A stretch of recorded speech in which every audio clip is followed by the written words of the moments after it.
Et la chronique culturelle est toujours l'affaire de la grande directrice éditoriale du magazine Elle Côte d'Ivoire. Merci d'accueillir Frédéric Leninger, s'il vous plaît. J'ai dit grande, physiquement, dans la tête aussi. Merci. Oh, quelle entrée! Ouais, je sais pas pourquoi il a mis ça, c'était pas du tout prévu. C'est pas mal, non? Je me suis dit que t'allais aimer. Merci. Bonsoir Frédéric. Hello. Salut Frédéric, Youssoufa. Enchanté. Alors, une chronique... Les looks ici sont incroyables. Non, vraiment, mais bon, bref. Thank you, Kifat. Grosse pression, hein, parce que je peux pas dire n'importe quoi, comme je fais tous les vendredis. Pas du tout. Je compte sur toi Pas du pour tout. dire oui, oui, oui. Donc tu nous donnes 6 points clés. Exactement.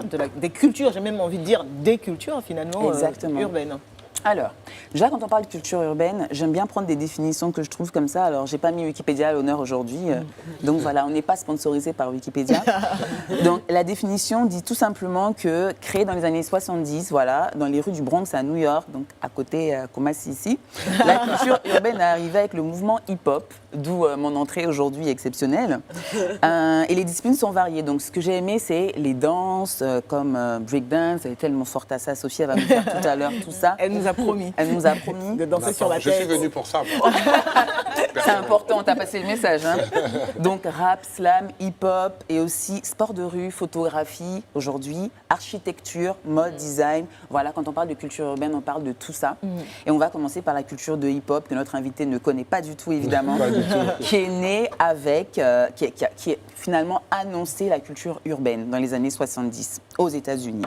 Donc ce mouvement populaire, culturel, artistique et surtout idéologique, parce qu'au départ, le hip-hop, c'était pour venir dénoncer les luttes violentes, notamment la survie du ghetto. Donc, il prenait les valeurs positives de fraternité, de partage. D'ailleurs, on va en parler en Côte d'Ivoire tout à l'heure. Comment aussi on a notre culture urbaine, en Afrique de toute façon. Et voilà, il faut savoir que ça a commencé comme ça. Donc, comme toutes les formes d'art, c'est pour affirmer la résistance et s'inscrire dans une tradition des arts populaires. Voilà, je suis toujours bon là. Ouais, c'est remarquable.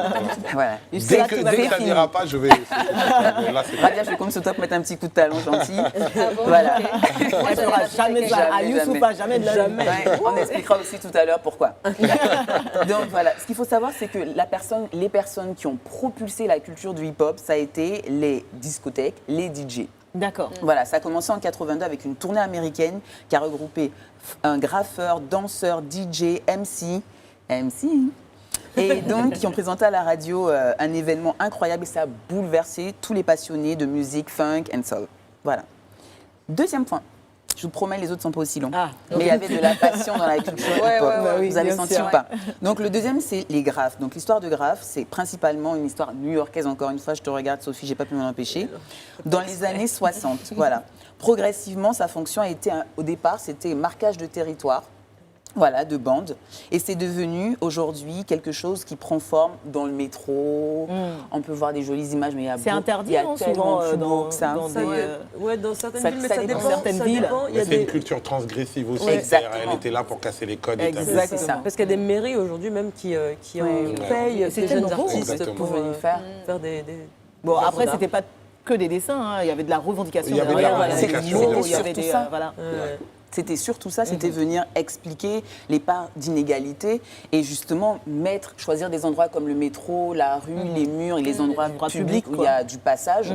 Ça servait, donc je résume parce qu'il a spoilé complètement la partie graphe. Hein. On travaille ensemble. Mais on travaille ensemble, c'est surtout ça qu'il faut voir. Main dans la main tous.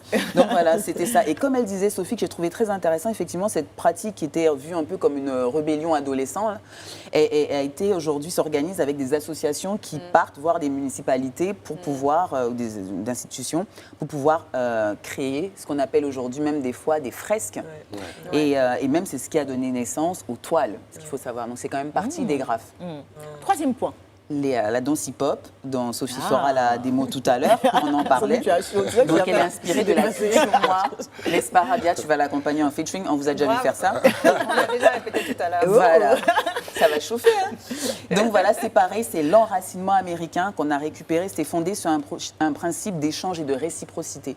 Et ça, j'ai vraiment aimé parce que dans le hip-hop, on cultive la différence, la créativité, et c'est le seul mouvement qui est arrivé à mêler socialement différents genres, différentes personnes, et qui fait qu'aujourd'hui, ça atteint cette maturité artistique-là. Et ça a aussi bougé les jeunes parce qu'il y a un certain acharnement, une certaine envie de se surpasser quand les gens font des battles, comme on va voir tout à l'heure, et tout ça dans les rues. Alors, faut insister Mais c'est pour c'est que plus, vous ne passiez c'est pas, plus hein. un teasing là. Là, j'ai carrément tout dit. Ah, Là. là, t'as Je tout dit, suis là. désolée, Ah oui. les filles. Donc, 4, la rue comme source. Avec tout ce qu'on a dit, je vais résumer très rapidement. Effectivement, aujourd'hui, la rue est devenue l'une des plus grandes sources et ça a toujours été le cas. Notamment, la rue a aboli les distances avec le public. Quand on parle de rue, on ne parle pas seulement de la rue là, dehors. On parle de salles, de studios, de halls d'immeubles, de centres commerciaux, de tous ces endroits où les gens viennent prendre la parole et aussi les abris. Où les personnes viennent contre les intempéries, etc. Les lieux d'occupation qu'on négocie pour pouvoir discuter, où on voit aussi des skateurs. Je ne voulais pas faire tout un chapitre sur les skateurs parce que Abidjan ici. Il y en a, hein, il y en a. hein. Non, il y en a, excusez-moi, mais je ne voulais pas parler de niche. D'accord, Sorry ok. les skateurs, mais on vous aime. Donc, mais vous savez comment ça se passe ici. Point Petit 5. message personnel. Merci, Arrête merci. ça. On est ensemble, les gars. Tu me diras. Voilà. 5, c'est comment aujourd'hui la culture urbaine devient un influenceur finalement, parce que les gens aujourd'hui, grâce aux réseaux sociaux, veulent directement s'adresser au public large. Et à ce moment-là, ils essaient de comprendre, d'aller toucher tous ces âges-là, et donc de créer en fait un marketing hybride qui va aller influencer sur les codes vestimentaires, artistiques, etc.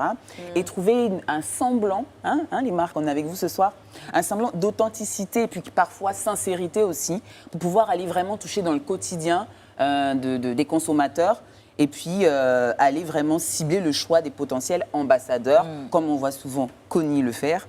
C'est pour ça que tu n'allais pas y passer quand même. Moyennant un peu Donc d'argent. voilà, Rajoute. notez-le. Moyennant Voilà, beaucoup d'argent. donc aujourd'hui c'est ça, c'est la culture urbaine au début, rébellion, et aujourd'hui on va chercher cette rébellion-là finalement pour proposer quelque chose. Et le 6e point, on arrive en Côte d'Ivoire, à Abidjan, où vous voulez. Cette identité de culture urbaine, on l'a senti dans notre plus grande culture urbaine, c'est-à-dire le Zouglou, qui finalement relate les réalités sociales de la jeunesse ivoirienne et qui porte des qui est messages. d'ailleurs un fan de Zouglou. Un gros fan de Zouglou. Ah, Les tu textes vois. sont incroyables. Il y a des Finalement, choses qui arrivent tout à l'heure. Il y a des choses qui arrivent. Quel teasing cette émission. La première partie s'appelle d'ailleurs teaser. Voilà, donc c'est ça. Aujourd'hui, le Zouglou avec, on se souvient, les garagistes, les patrons, etc. Voilà, porte ce message. Le hip-hop a été aussi une forme artistique qui prônait des messages de rue. Cameroun aussi. Mais Sénégal, tu là. oublies le Sénégal. Comment, ouais, On comment a je été peux parler les du précurseurs. Sénégal? Vous êtes tous les deux. Positive C'est un Black Soul. scandale. Oh my God. Scandale. PBS. Daradi Family, attends. PBS, Daradi, La troisième aidez-moi. marché des années 90 au monde. Non, mais Je parle plus. Je l'avais marqué. Non, c'est vrai que le Sénégal est un pays Ouais, c'est du important. hip-hop africain quand même. Donc voilà, Et donc écoutez, spolié par tout ça, je termine quand même par le Togo qui peut-être nous regarde ce soir, voilà, qui a une musique urbaine très intéressante parce que je voulais parler du groupe Toufan, qui aussi, dans son discours, parle de rue et parle de réalité, de société et de jeunesse. Ok, donc si vous voulez avoir plus d'informations sur d'autres clés, d'autres points clés de la Notamment le culture Sénégal. urbaine, surtout le Sénégal. rendez-vous sur www.l.ci. Merci beaucoup Fred.